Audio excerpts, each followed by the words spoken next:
नमस्कार दोस्तों, स्वागत है आप सभी का एडू वॉरियर्स पर। आज मैं आप सभी लोगों के लिए हिंदी प्रैक्टिस सेट 5 लेकर आई हूँ, जिसमें मैंने काफ़ी महत्वपूर्ण प्रश्नों लिए हैं जो कि आपकी UP TSSC, super TET, TET, C TET अन्य सभी परीक्षाओं में महत्वपूर्ण हैं।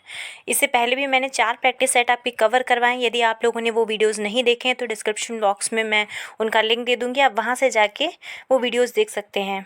आज का पहला प्रश्न है, यह हिंदी व्याकरण का दूसरा चैप्टर है जिसमें शब्द रचना, अर्थ और वाक्य हैं, जिसमें आपको ये पूछा जाएगा कि उपसर्ग व प्रत्यय से रिलेटेड प्रश्न हैं। आप उन सभी प्रश्नों को अच्छे से अटेम्प्ट करिएगा जिससे आपको कोई भी कंफ्यूजन ना रहे। आज का पहला क्वेश्चन है, सदाचार में उपसर्ग है। अब यदि मैं पहले वीडियो स्टार्ट करने से पहले आपको उपसर्ग में जैसे कि हिंदी के उपसर्ग कितने होते हैं, संस्कृत के कितने उपसर्ग होते हैं, उनकी संख्या बता दूँगी। क्वेश्चन आपका यहाँ से भी बनता है। यदि आपसे पूछा जाए कि उपसर्ग कितने प्रकार के होते हैं, तो उपसर्ग जो है वह 3 प्रकार के होते हैं, और उपसर्ग जो होते हैं वह आपके पहले लगाए जाते हैं। मतलब यदि आप लोग एग्जाम्पल मैं दूँ तो अनुक्रिया जैसे लिखते हैं, तो अनुक्रिया में आप इसमें उपसर्ग किसको बताएंगे, क्रिया को बताएंगे कि अनु को बताएंगे। तो जो उपसर्ग है वह आपका हमेशा पहला अक्षर होता है, और अगर यही प्रत्यय पूछ दिया आपसे तो वह आपका लास्ट का होता है। तो इसी तरह से आप लोग उपसर्ग और प्रत्यय में ये कन्फ्यूज़न आपको नहीं होगा। अब उपसर्ग 3 प्रकार के होते हैं। 3 प्रकार में कौन कौन से? एक होता है संस्कृत के उपसर्ग होते हैं, हिंदी के उपसर्ग होते हैं और उर्दू के उपसर्ग होते हैं। अब अगर संस्कृत की बात करें कि संस्कृत में कितने उपसर्ग हैं, तो उसमें 19 हैं, और हिंदी में उपसर्ग 10 हैं, और यही उर्दू में अगर उपसर्ग पूछा जाए तो इसमें भी 19 हैं। तो आप 19, 10, 19 इस तरह से याद रखिए, संस्कृत, हिंदी और उर्दू। चलिए आज का पहला क्वेश्चन अटेम्प्ट करते हैं। इससे ये है कि आप लोग को जो भी चीज़ें हैं अच्छे से समझ में आएंगी, इसीलिए मैंने आपको स्टार्टिंग में सही चीज़ें क्लियर करवा दी हैं। अब सदाचार में उपसर्ग है, इसका मतलब ये है कि ये आगे का वर्ड पूछ रहे हैं। अब ये जितने भी ऑप्शन होंगे, आप देखिए, ऑप्शन ए सत, ऑप्शन बी आ, ऑप्शन सी अव, या ऑप्शन डी आचार। अब कन्फ्यूज़न हो सकता है, कुछ लोग आचार भी लगा सकते हैं क्योंकि सदाचार उनको लग रहा है, लेकिन आपका जो लास्ट वर्ड है वो तो है ही नहीं, क्योंकि लास्ट में तो प्रत्यय आता है। आपका जो उपसर्ग है वह आपका जैसे कि उप का मतलब क्या होता है कि किसी के समीप आगे बैठना, तो ये इसका मतलब ये वाला जो है आपका ऑप्शन डी कट जाता है। अब आ भी नहीं हो सकता है, लेकिन आपका सत और अब में से ही हो सकता है। लेकिन अब आप कहाँ से लगाएंगे? सदाचार, इसमें अब आ ही नहीं रहा है, तो आपका अब भी कट गया। आपका ऑप्शन नंबर जो है वह ए सही हो जाता है, क्योंकि सदा प्लस चार, तो इस तरह से आपका शब्द बना है। चलिए अगला प्रश्न है, अतियुक्ति में उपसर्ग है। ये आप सभी लोग अटेम्प्ट करते जाइएगा, और कोई भी कन्फ्यूजन हो तो आप कमेंट बॉक्स में बताइएगा। ऑप्शन ए अधि, ऑप्शन बी दुर, ऑप्शन सी अति, या ऑप्शन डी ऊन। अब अति युक्ति है, तो अति युक्ति को आप इस तरह से एलिमिनेट करिए कि आप किस तरह से, जैसे ऊन आ रहा है तो ऊन देखिए इस पूरे शब्द में कहीं पर आ रहा है, तो आपका ये एलिमिनेट हो गया। फिर दुर को आप देखिए कि दुर कहीं भी आ रहा, अति युक्ति में कहीं पर भी दुर नहीं आ रहा, तो आपका ऑप्शन नंबर बी भी कट गया। अब आपके 2 ऑप्शन बचे हैं, अधि और अति। अब अत्युक्ति है, तो अति इसमें ता तो आ रहा है लेकिन इसमें अधि नहीं है, तो आपका जो ऑप्शन ए है वो भी कट गया। तो आपका ऑप्शन क्या होगा? अतियुक्ति। आप अति प्लस युक्ति लिखेंगे तो इस तरह से अतियुक्ति हो जाएगा। अगला प्रश्न है, देखिए ऑप्शन नंबर सी सही है। समादर व संरक्षण में उपसर्ग है, हालांकि इसमें आपको उत्तर दिख गया है। अब इस तरह से आप चीज़ों को रिलेट कर पाएंगे। ऑप्शन ए सम, ऑप्शन बी प्रति, ऑप्शन सी वी, या ऑप्शन डी ऊ। अब यदि आप देखें कि समादर व संरक्षण, इसमें आपका ऊ कहीं भी नहीं आ रहा है, तो आपका डी कट गया। अब प्रति भी कहीं नहीं आ रहा। प्रति आप किस तरह से, प्रति जैसे कि प्रति प्लस दिन होता तो वह प्रतिदिन लग जाता। प्रतिदिन में कौन सा उपसर्ग होता? प्रति होता। तो आपका जो ऑप्शन डी है वो भी कट हो जाता है। आपका जो ऑप्शन बी है, बी भी नहीं होता है, क्योंकि बी से भी आपका कोई भी अन्य शब्द बन सकता है जिसमें बी का होता है। लेकिन जो सम है आपका ऑप्शन नंबर ए, वह सही है, क्योंकि समादर से आदर प्लस सम यानी समादर हो जाएगा, और संरक्षण से भी यही होगा कि सम प्लस रक्षण। तो आपका ये ऑप्शन नंबर ए सही हो जाता है। अगला प्रश्न है, प्रत्युपकार और प्रतिदिन व प्रत्युपदेश में कौन सा उपसर्ग निहित है? ऑप्शन ए बी, ऑप्शन बी प्रति, या ऑप्शन सी नी, या ऑप्शन डी ऊ। तो यदि आप इसी तरह से ऑप्शन को काटिए, ऑप्शन नंबर ए है उसमें देखिए बी इन तीनों में कहीं पर भी नहीं आ रहा है, तो आपका ए ऑप्शन कट हो जाता है। इसके बाद यदि आप बी वाला ऑप्शन बाद में चेक करें, फिर ऑप्शन जो सी है नी, वह भी आप चेक करिए कि नी कहीं आ रहा, प्रत्युपकार प्रतिदिन नहीं आ रहा, कट। आपका जो डी है ऊ, वह भी नहीं आ रहा, क्योंकि प्रत्युपकार अगर आप यहाँ पे ऊ मान भी लें, कन्फ्यूजन जिनको हो, जिनको अभी भी नहीं समझे हैं, लेकिन फिर भी आपको प्रतिदिन में नहीं आ रहा है, तो इसलिए आपका कट हो जाता है। जो तीनों में फिट हो वह आपका इसमें पूछा गया। तो आपका जो ऑप्शन नंबर बी है प्रति, क्योंकि प्रति प्लस उपकार हो जाएगा, प्रति प्लस दिन हो जाएगा, और प्रति प्लस उपदेश हो जाएगा। तो ये सारे शब्द हो जाएंगे प्रत्युपकार, प्रतिदिन और प्रत्युपदेश। अगला प्रश्न है क्वेश्चन नंबर 5। अध्यक्ष व अधिष्ठा में उपसर्ग है, ए अधि, बी अति, सी अध या डी प्रति। अब यदि आप लोगों को संधि विच्छेद करना अच्छे से आता है तो आपको कभी भी उपसर्ग या प्रत्यय जो है वो कभी आपको कंफ्यूज नहीं करेंगे। लेकिन यदि आप लोगों को संधि विच्छेद करना नहीं आता तो आपको ये हमेशा कंफ्यूजन रहेगा। अब देखिए, जो भी इसमें शब्द इसके अंतर्गत दिए गए हैं, आपको उसी शब्द से आपका उपसर्ग होगा या उसी शब्द से आपका प्रत्यय होगा। तो आप ये देखिए, अध्यक्ष व अधिष्ठता यानी अध की बात करें तो आपके ये दोनों ही ऑप्शन कट हो जाते हैं। ठीक है, अब आपके दो ऑप्शन बचते हैं, अधि या अध। अब ये कन्फ्यूजन है, कुछ लोग अधि समझेंगे, कुछ लोग अध समझेंगे। लेकिन आप जब इसमें अध्यक्ष है तो इसलिए लोग इसको अध को लगा के आएंगे। लेकिन आप अगर ये फर्स्ट ऑप्शन एकदम सही है, आप अधि प्लस अक्ष, अध्यक्ष और अधिष्ठता, ये इसके बिल्कुल सही है, ऑप्शन नंबर ए। ये देखिए, प्रश्न में उत्तर भी दिया हुआ है। अगला प्रश्न है 6। निम्नलिखित शब्दों में उपसर्ग पहचानिए, अभ्यास, अभिमुख और अभियान। ये 3 शब्द आपको दिए हुए हैं, तीनों पे ध्यान देना है कि अभ्यास और अभियान और अभिमुख। अब ये तीनों में जो है उपसर्ग कौन सा आ रहा है, उपसर्ग ना कि प्रत्यय। तो उपसर्ग के हिसाब से आप देखिए, अप ऑप्शन ए, बी अध, सी अन या डी अभि। अब अभ्यास, अभिमुख, अभियान, तो इसमें देखिए तीनों में एक चीज़ कॉमन है कि इसमें अभी आ रही, तो आपका जो ऑप्शन डी है अभी एकदम सही है, क्योंकि अभ्यास, अभिमुख और अभियान तीनों ही अभी उपसर्ग से मिलकर बने हैं। अगला प्रश्न है, ये देखिए प्रश्न सभी आए हुए हैं यूपीपीसीएस 2003 में आया हुआ, 8 में, 9 में, लोअर में आया हुआ, 2008 में भी आया हुआ। तो ये सारे प्रश्न मैं जितने भी लेकर आई हूँ वे आपके लिए बहुत महत्वपूर्ण हैं। सभी कई परीक्षाओं में पूछे हुए हैं, यूपी SSC में इस तरह के बहुत प्रश्न आपसे पूछे जाते हैं। तो ये सारे प्रश्न आपको अच्छे लग रहे हैं तो प्लीज़ आप चैनल को सब्सक्राइब करिएगा और इस वीडियो को लाइक करिएगा। आपके जो भी मित्र हैं तैयारी कर रहे हैं किसी भी एग्ज़ाम की, चाहे वो टीचिंग का कोई भी एग्ज़ाम हो या लेखपाल का परीक्षा हो, उन सभी के लिए बहुत महत्वपूर्ण प्रश्न है, उन तक आप ये शेयर करिएगा।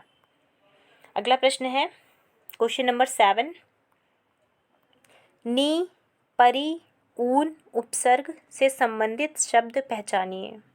ऑप्शन ए निबंध, परिजन, 29 या ऑप्शन बी संरक्षण, दुर्जन, दुकाल या ऑप्शन सी है प्रख्यात, संहार या अल्पज्ञ या ऑप्शन डी इनमें से कोई नहीं। हालांकि आप सभी को इसका आंसर दिख गया है तो आप लोग इसको टिक कर लेंगे, लेकिन इसके बताने का एक मैं आपको ट्रिक बताती हूँ कि इन्होंने ये तीनों ही उपसर्ग दिए हैं, नी, परी और ऊन। ये तीनों जिसमें उपसर्ग आ रहे हैं वही आपका ऑप्शन सही होगा। अब आप ये वाला चेक करिए, फर्स्ट ऑप्शन कि देखिए नी आ रहा है इसमें निबंध से, बिल्कुल सही है। और परिजन यानी जन, परी प्लस जन, ये भी बिल्कुल सही है, सेकंड वाला भी सही है।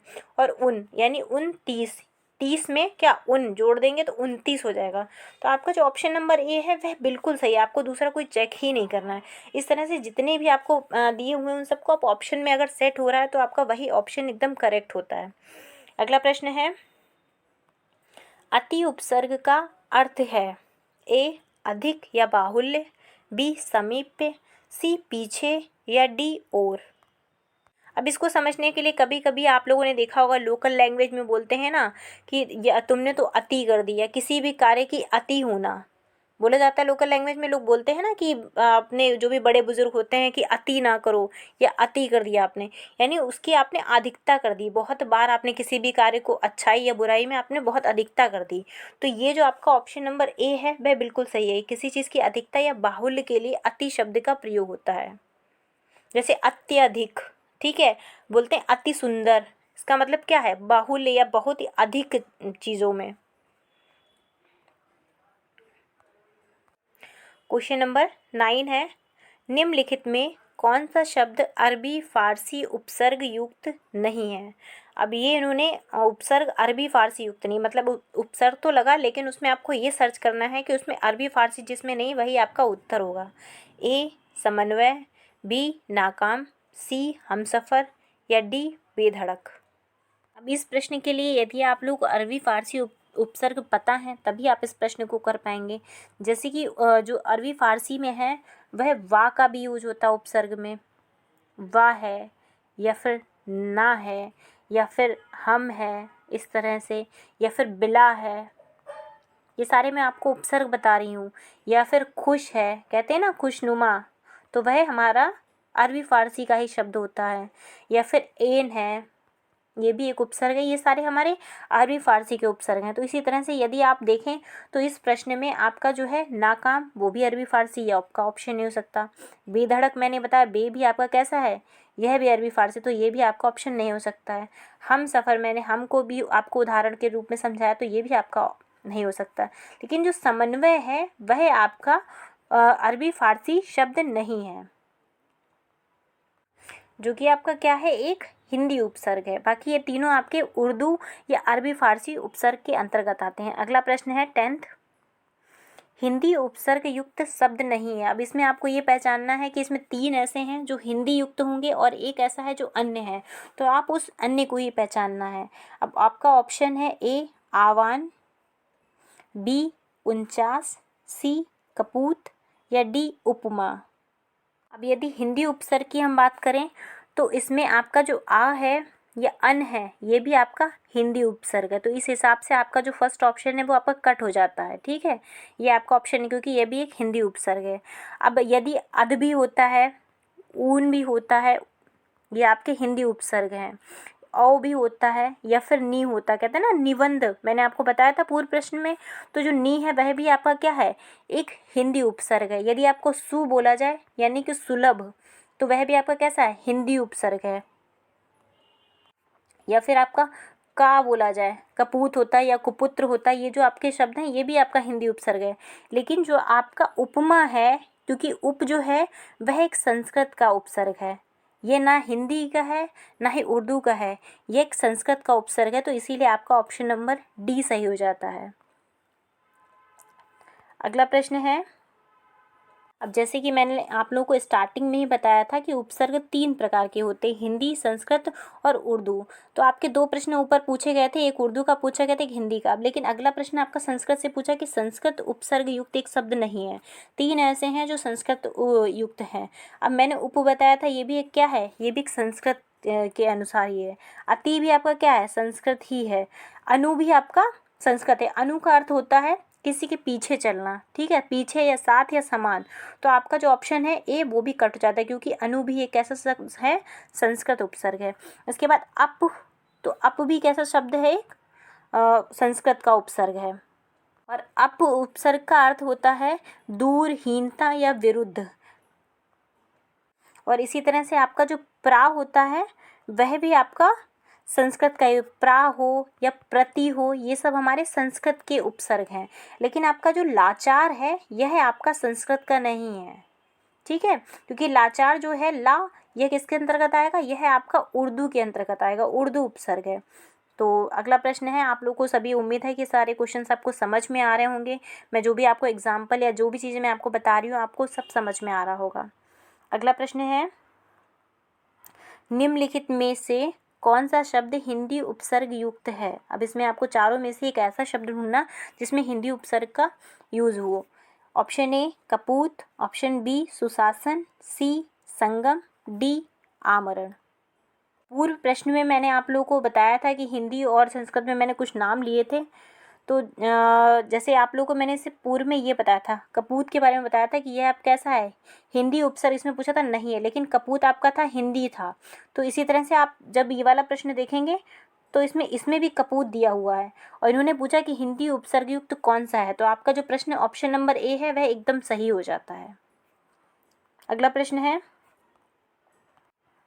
क्वेश्चन नंबर 13, छलिया, पठनीय व कहानी में कौन सा प्रत्यय निहित। अब देखिए पहला प्रश्न है जिसमें प्रत्यय इन्होंने पूछा, अभी तक आपसे क्या पूछा जा रहा था, उपसर्ग। तो प्रत्यय उपसर्ग में मैंने आपको डिफरेंस बताया है कि जिस भी शब्द में आपका यानी कि एक शब्द कोई भी लिखा हुआ है तो उसमें जो पीछे साइड में जैसे आगमन लिखा हुआ है, आगमन यदि लिखा हो तो इसमें अगर ये उपसर्ग पूछेंगे तो इसका मतलब है आ के बारे में पूछ रहे हैं, लेकिन अगर वह प्रत्यय पूछे तो इसका मतलब है क्या, वह उसके पिछला भाग पूछ रहे हैं। ठीक है, ये कन्फ्यूजन आप लोग को नहीं होना चाहिए कि उपसर्ग किसको कहते हैं या प्रत्यय किसको कहते हैं।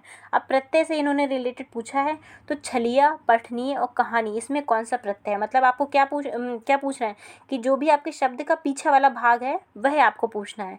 अब छलिया में देखिए आपका क्या है, छलिया में इया है, पठनीय में और कहानी में कौन कौन सा है, तो जो आपका इया है और ई है, पठनीय पठ ये, तो इसमें ये आ रहा है। और वह कहानी में क्या है, आनी।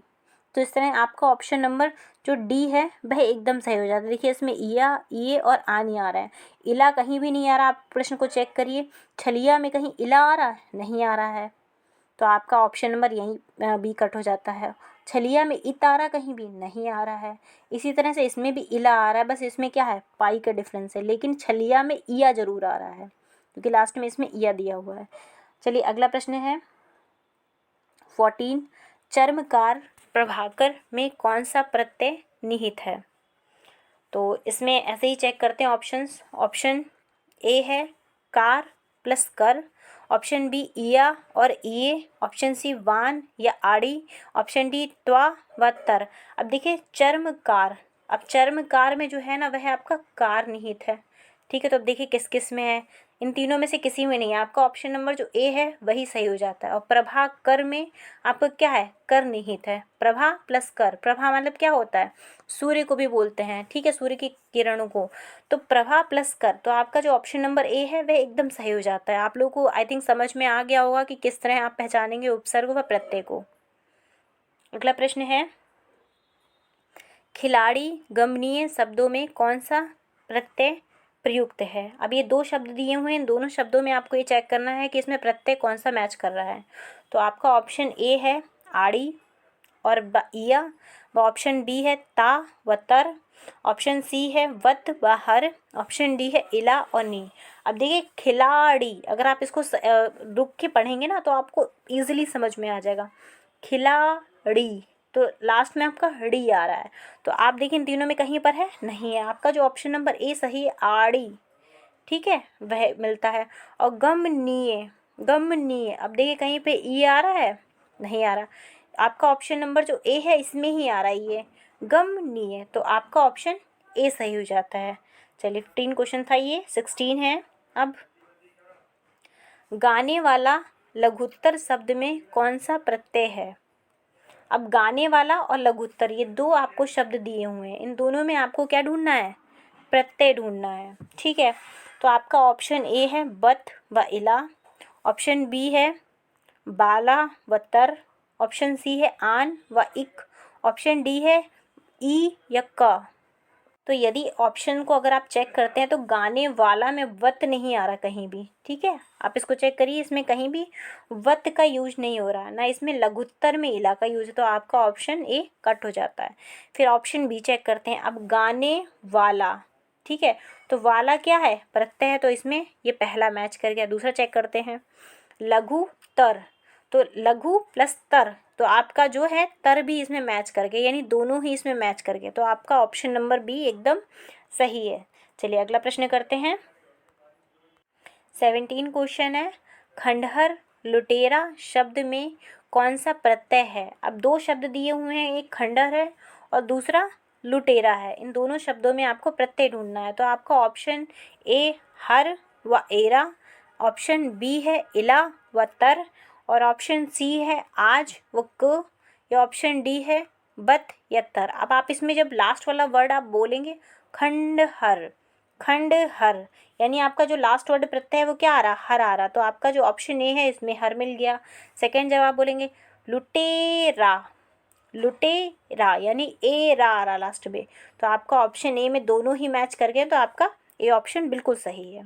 अगला प्रश्न है, जो प्रत्यय धातुओं के अंत में लगते हैं बे प्रत्यय क्या है। अब देखिए प्रत्यय भी कई प्रकार के होते हैं, जैसे कि कृत प्रत्यय होता है, संबंधवाचक व सादृश्यवाचक व गणनावाचक।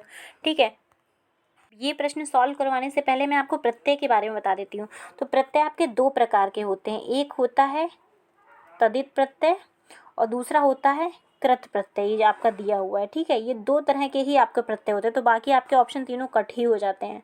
अब कृत और तदित प्रत्यय में क्या होता है कि कृत प्रत्यय के अंतर्गत आपका कृतवाचक कृदंत होगा, कर्मवाचक कृदंत होगा, करणवाचक कृदंत होगा, और इसी तरह से आपके जो तदित प्रत्यय होंगे उसमें कृतवाचक तदित प्रत्यय होगा, या संबंधवाचक तदित प्रत्यय होगा, या गणनावाचक तदित प्रत्यय होगा। मतलब उसके आगे आपको तदित व कृत के अंतर्गत आपको अलग अलग डिफाइन होगा। तो इस प्रश्न को जब आप पढ़ते हैं, जो प्रत्यय धातुओं के अंत में लगते हैं, अब देखिए आपको ये पहचान उन्होंने बता दी कि जो भी प्रत्यय हो वह धातुओं के अंत में लगते हैं, तो वह कौन से प्रत्यय होते हैं। तो आपके ऑप्शन है कृत प्रत्यय, ऑप्शन बी है संबंधवाचक तदित प्रत्यय, ये ऑप्शन सी है गणनावाचक, ये ऑप्शन डी है सादृश्यवाचक तदित प्रत्यय। तो आपका जो ऑप्शन नंबर ए है वह बिल्कुल सही हो जाता है। ये लाइन आप याद कर लीजिए कि जो प्रत्यय धातुओं के अंत में लगते हैं, ये बहुत इंपॉर्टेंट लाइन है। धातुओं के अंत में लगने वाले सभी प्रत्ययों को क्या कहते हैं, कृत प्रत्यय कहते हैं। ठीक है, चलिए अगला प्रश्न है 19। जो प्रत्यय संज्ञा सर्वनाम व विशेषण में जुड़कर नया शब्द बनाते हैं वे प्रत्यय कौन से होते हैं। अब देखिए प्रत्यय के उन्होंने दोनों ही प्रकार पूछ लिए हैं कि त्वदित और कृत प्रत्यय होता है। जो आपका कृत प्रत्यय है वह आपका क्या है, धातुओं के अंत में लगता है। लेकिन दूसरा प्रकार इन्होंने पूछा है कि जो प्रत्यय संज्ञा सर्वनाम विशेषण से जुड़कर नया शब्द बनाते हैं वे प्रत्यय कौन से होते हैं। तो आपका ऑप्शन ए है कृत प्रत्यय, ऑप्शन बी है त्वदित प्रत्यय, या ऑप्शन सी है कृत व त्वदित दोनों ही प्रत्यय, या इनमें से कोई नहीं। तो इस प्रश्न में फ्रेंड्स जो आपका ऑप्शन नंबर बी है वह एकदम सही है। जो त्वदित प्रत्यय होता है वह आपका क्या है, संज्ञा सर्वनाम व विशेषण से जुड़कर एक नया शब्द बनाता है। जैसे कि एग्जाम्पल क्या हो जाएगा, जैसे आप लोग बोलते हैं सब्जी, ठीक है, सब्जी, और उसके आगे आप लोग क्या लगा देते हैं, वाला, तो उससे नया शब्द क्या बना, सब्जी वाला। ठीक है, ये शब्द एक नया बना, जो कि आपने क्या नया प्रत्यय जोड़ के बनाया है। तो जो प्रत्यय संज्ञा सर्वनाम और विशेषण से जुड़ के नया शब्द बना है वह आपके त्वदित प्रत्यय होते हैं, और जो शब्द आपके धातुओं के अंत में लगे जो प्रत्यय वह आपका कृत प्रत्यय होते हैं। दोनों के अंदर ही आप लोग को डिफरेंस बता दिए है। चलिए इस सीरीज का लास्ट प्रश्न है ये, कृदंत प्रत्यय किन शब्दों के साथ जुड़ते हैं, ए संज्ञा, बी सर्वनाम, सी क्रिया, या डी अव्यय। अब जैसे कि इसमें आपका उत्तर दिया हुआ है ऑप्शन नंबर सी, तो जो कृदंत प्रत्यय होते हैं वह आपके क्रिया के साथ जुड़ते हैं। ठीक है, ये आप याद रखिए, सारे बहुत इंपॉर्टेंट प्रश्न हैं, मैंने जितने भी आपको बताए हैं आप बताइएगा तो मैं इस चैप्टर को आपको अलग से पढ़ा दूंगी, जिससे आपको कोई भी कन्फ्यूज़न ना रहे किसी भी तरह का। यदि आप लोग को ये सीरीज़ पसंद आ रही है तो प्लीज़ आप इस चैनल को सब्सक्राइब करिएगा और इस वीडियो को आप लोगों तक पहुंचाइए, जिससे जो लोग हिंदी या किसी भी एग्ज़ाम की तैयारी कर रहे हैं टीचिंग से रिलेटेड या UPSSC के एग्ज़ाम की, तो उनको इस वीडियो से हेल्प मिल सके और वे ज़्यादा से ज़्यादा प्रश्नों को सही कर सकें परीक्षा में। चलिए आज के लिए बस इतना ही, थैंक यू।